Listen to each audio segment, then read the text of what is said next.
من دقیقاً به همین شکل بزرگترین معامله‌ام را کردم.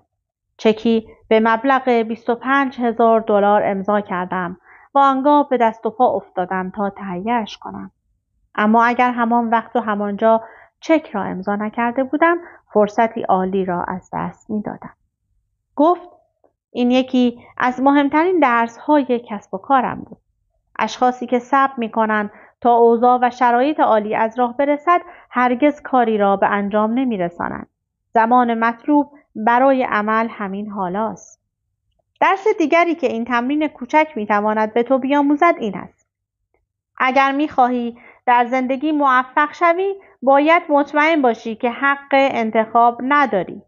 باید پشتت را به دیوار بچسبانی. اشخاصی که در دست به خطر زدن تردید می‌کنند و از آن احتراز می‌جویند، زیرا همه امکانات